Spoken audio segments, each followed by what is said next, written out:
Misteri sosok pembuka pakaian Amel dan Tuti. Begini menurut kesaksian tersangka Danu. Yosef Hidayah ternyata merupakan eksekutor Amelia Mustika Ratu di kasus pembunuhan ibu dan anak di Subang. Bahkan Yosef sendiri yang menggendong jasad Amel hingga dimasukkan ke dalam mobil Alphard.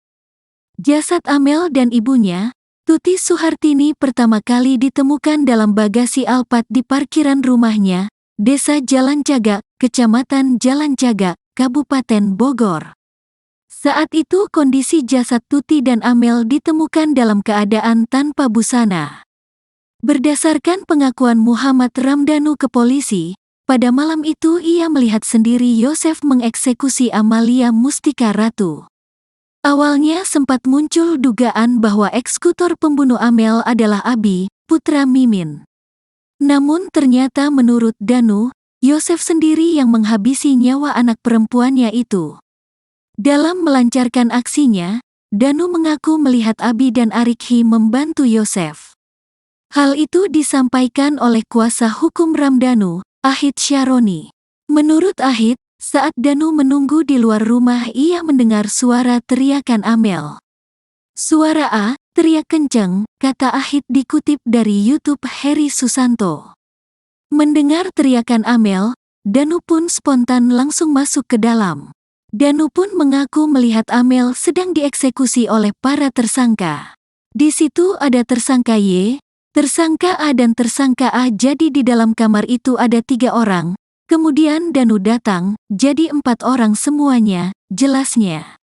Menurut keterangan Danu, Amel dieksekusi oleh ayah kandungnya sendiri, Yosef, yang melakukan eksekusi. Tersangka Y, Danu juga ada peran membantu di situ, cuma sifatnya pasif karena atas instruksi.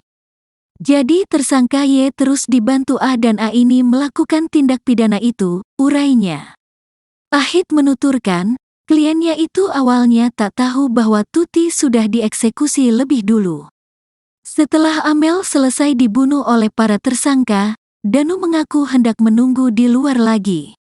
Namun saat itu ia melihat korban Tuti, bibinya, sudah tergeletak.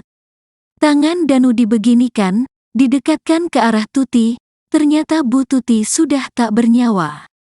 Disitulah Danu kaget, syok, tandasnya.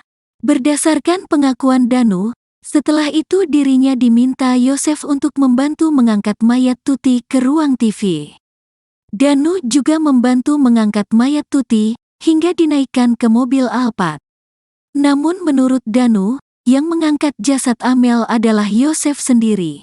Diduga sebelum dimasukkan ke mobil, jasad Amalia Mustika Ratu dan Tuti Suhartini lebih dulu dibersihkan terlebih dahulu. Danu pun mengaku, kalau yang membersihkan mayat korban adalah tersangka Mimin. Kalau peran M itu sebetulnya menurut pengakuan Danu, M ini datang belakangan setelah tindak pidana itu terjadi, kata Adip lagi. Dikatakan Adip, diduga aksi Mimin membersihkan jasad Tuti dan Amel yakni untuk menghilangkan jejak. Terus kemudian M ini membersihkan jasad itu, tubuh itu dengan air, kata dia. Jadi bisa dibilang ini untuk mungkin menghilangkan jejak atau sidik jari hingga perkara ini tidak menjadi terang, tambahnya. Namun belum diketahui siapa yang membuka baju Amel. Apakah mungkin Mimin sendirian yang membuka pakaian kedua korban? Di sisi lain, ahli forensik Kombes Pol Dr. Sumi Hastri Purwanti menjawab soal kemungkinan kekerasan yang dialami korban kasus Subang, Amalia Mustika Ratu. Dr. Hastri bahkan sampai mengaku tak kuasa menjawab karena kasihan pada korban pembunuhan ibu dan anak di Subang. Dari hasil otopsi kedua yang dilakukan Dr. Hastri pada 20 hari setelah pembunuhan ibu dan anak di Subang, didapati luka memar di bagian bawah mata Amel. Di bawah mata, bukan lebam tapi memar. Kayak dipukul, kata Dr. Hastri.